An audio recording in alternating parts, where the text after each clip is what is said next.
Semuanya latihan, ayo. 1, 2, 3, ayo. Kamera roll action. Assalamualaikum warahmatullahi wabarakatuh. Alhamdulillahirabbil alamin. Assalatu wassalamu ala asrofil anbiya'i wal mursalin wa ala alihi wa ashabihi rasulillahi ajma'in, amma ba'du. Yang terhormat Ibu Dekan Fakultas Tarbiyah dan Keguruan Universitas Islam Negeri Jambi, Ibu Dr. Hajjah Fadilah MPDI. Yang terhormat Bapak Ketua Prodi Pendidikan Islam Anak Usia Dini, Bapak Ridwan MPSI, psikolog. Dan yang terhormat Ibu dosen pembimbing mata kuliah Seni Bercerita, Ibu Vicky Nurmandasari MPDI. Kami mahasiswi dari Pendidikan Islam Anak Usia Dini semester 6 kelompok 6A Universitas Islam Negeri Jambi mempersembahkan cerita kisah kemurahan hati Fatimah Az-Zahra putri Rasulullah SAW. Selamat menyaksikan. Pada zaman Nabi Muhammad SAW, beliau memiliki seorang putri bungsu nan cantik dan sederhana bernama Fatimah Az-Zahra binti Muhammad SAW. Fatimah Az-Zahra memiliki kepribadian yang sabar dan penyayang karena tidak pernah melihat atau dilihat laki-laki yang bukan mahramnya. Rasulullah SAW seringkali menyebutkan nama Fatimah. Salah satunya adalah ketika Rasulullah pernah berkata, Sesungguhnya putriku Fatimah adalah penghulu kaum perempuan dari awal hingga akhir zaman. Fatimah merupakan bidadari yang menyerupai manusia, yang kapanpun mendirikan sholat di hadapan Tuhannya. Sinarnya menyinari langit bagi para malaikat, seperti bintang-bintang menyinari manusia di bumi.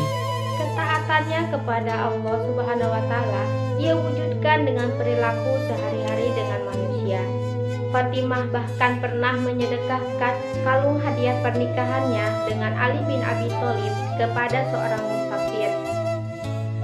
Suatu hari, seorang musafir menemui Rasulullah SAW di sebuah masjid.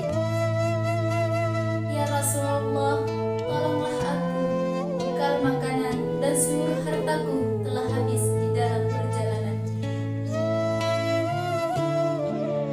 Namun saat itu, Rasulullah tak membawa makanan ataupun barang-barang yang bisa diberikan kepada seorang musafir itu. Lalu Rasulullah berkata, Pergilah ke tempat yang dicintai Allah dan Rasul-Nya. Dia lebih mengutamakan Allah daripada dirinya sendiri. Itulah Fatimah putriku. Terima kasih ya Rasulullah, aku akan pergi menemui putrimu. si musafir pun menemui Fatimah. Sayangnya, Fatimah saat itu tidak memiliki makanan dan uang untuk diberikan kepada si musafir. Fatimah Az-Zahra pun kemudian berkata, Maafkan aku, wahai musafir. Aku tidak memiliki uang ataupun makanan yang dapat kuberikan kepadamu. Namun, Fatimah kemudian ingat bahwa ia memiliki kalung hadiah pernikahannya dari sang suami. Fatimah pun berkata, Namun, tunggulah sebentar. Aku akan mengambilkan sesuatu untukmu.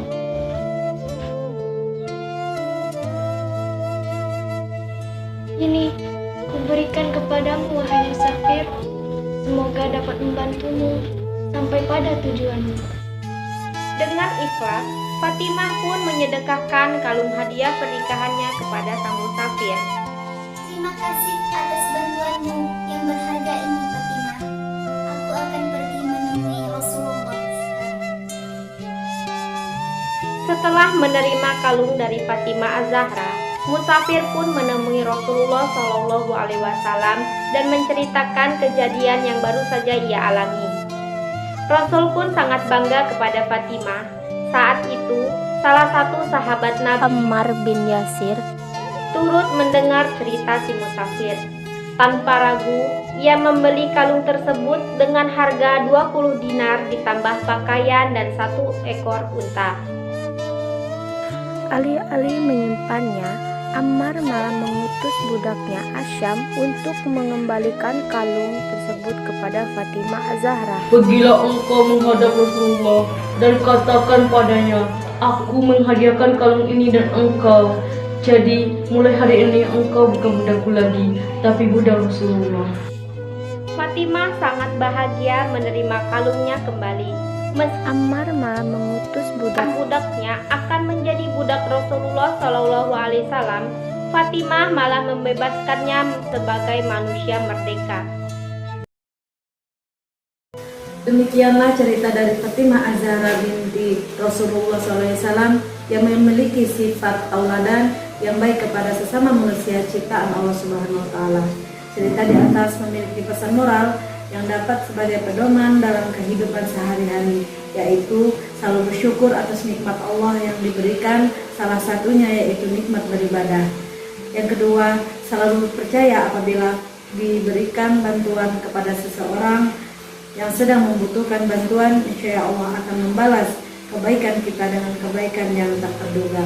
Demikianlah cerita kami. Kami akhiri. Assalamualaikum warahmatullahi wabarakatuh. Putri tercinta, suci untuk selamanya, tangguh menyusuri getir rasa dunia. Cerita